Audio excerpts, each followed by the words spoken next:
নমস্কার বন্ধুরা, কাল মেলায় গিয়েছিলাম। মেলায় গিয়ে এই যে ছেলে বল ফেলা স্টার্ট করে দিল। এক বাটি বল 20 টাকায়।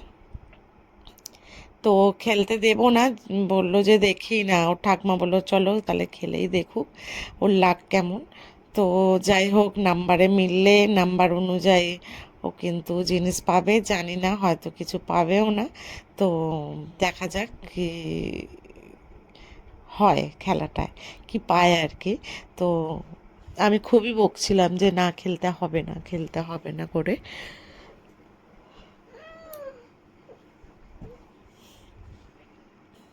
তো লাস্ট বলটা আবার আমার ভাই বললো যে চল দেখি, আমি লাস্ট বলটা আমি ফেলি বলে। তো যাই হোক, দুজনে মিলে খেলে লাস্ট একটা মনে হয় বাটি পেল। 17 নম্বর না কত হলো, ওই যে লাস্ট একটা বাটি দিল, বুঝেছো? তো ওই জন্যই আমি বারণ করছিলাম। তো তারপরে পুরো মেলাটা ঘুরছিলাম। তো এবছর কিন্তু ভালো মেলা বসেনি, 4-5টা দোকান। আর আমার ছেলে বাটিটা পেয়েই খুব খুশি। আর এখানে দেখো না, এত ভিড়! আমি ভেবেছি যে বাবা কি এমন বিক্রি হচ্ছে, এত ভিড়!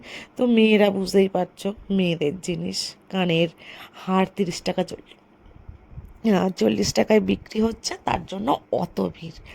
লাস্টে আমি একটু প্লেস পেয়েছিলাম দেখার, তাই ভিডিও করেছি। কিনিনি কিন্তু কিছুই, কিনিনি কিন্তু কিছুই। কিনলে কি, এত কি কিনবো বলো তো, তাই আর কিছু কিনিনি। ঘুরে দেখলাম শুধু। মেলাটা কিন্তু এক জায়গাতে বেশি বসেনি এবছর। বিপন্নপাড়ায় কালী পুজো ছিল, তাই এবছর আর বসেনি। তো এইগুলোর জন্য এত ভিড় ছিল যেন সেই কি বলবো, আর বলছিও না, খারাপ লাগছে। মানে মেয়েদের জিনিস বিক্রি হলে তুমি দেখবে মেয়েরা একদম ঝাপসে পড়বে। সবাই তারপরে এই যে আমার ভাইজি প্লেনে উঠবে, এরোপ্লেন চাপবো এরোপ্লেন চাপবো করে বায়না করলো। তারপরে ওকে নিয়ে একটু এরোপ্লেন চাপালাম। তো এরোপ্লেন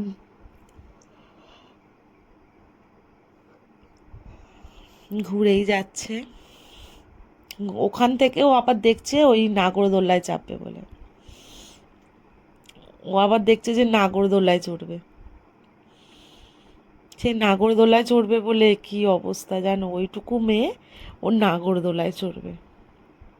আমার ডিস্কো দোলা বসেছে, মিকি মাউস বসেছে, ও বাচ্চাদের দোলারগুলো অনেকটাই বসেছে। তো এখানটা ঠাকুর আসবে, তো ঠাকুর এখনো এসে পৌঁছায়নি, ঠিক আছে। আর আমরা যখন গিয়েছিলাম অনেকটা ফাঁকা ছিল, তখনও অত ভিড় হয়নি।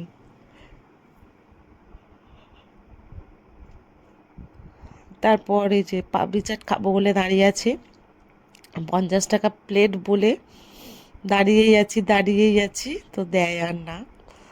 আর ওই যে আমাদের নন্টি দেখো না, ও নাগরদোল্লা চাপবে বলে চলে যাচ্ছে। আগে বলছে আমি জুতোটা খুলেই ফেলবো, এত মানে কি বলবো আর। ওইটুকু বাচ্চা ওর নাগরদোল্লা চড়বে, তাহলে বুঝতে পারছো। ওকে ভুলিয়ে ভালিয়ে যদি বা এলাম, এসে দাঁড়ালাম, দাঁড়িয়ে দেখলাম ঠাকুর আসছে। আর এই যে ছেলেটা লজেন্স ছুঁড়েছে, আমরা ভেবেছি বোম ছুঁড়েছে, জানো তো। তো সব এই যে ঠাকুর নিয়ে আসছে, মেলা ঘোরা কমপ্লিট। আর ঠাকুরের ছবি তুলতে নেই, ঠিক আছে, সামনে থেকে বলল। বাজিটা কিন্তু খুব সুন্দর ফাটছে, উপরে উঠছে বাজিটা। তো চলো, আজকের মতন মেলায় ঘোরা এটাই শেষ। তো চলো, ঠাকুর নিয়ে আসছে আর ঠাকুরের ছবি তুলতে নেই, তাই আর তোলা হয়নি। যতটুকু দেখাতে যাচ্ছে ততটুকুই। তো ঠাকুর সবার ভালো রাখুক, সুস্থ রাখুক, এই কামনাই করি। আর আমার ভিডিও যদি ভালো লাগে তো একটু পাশে থেকো। চলো, টাটা।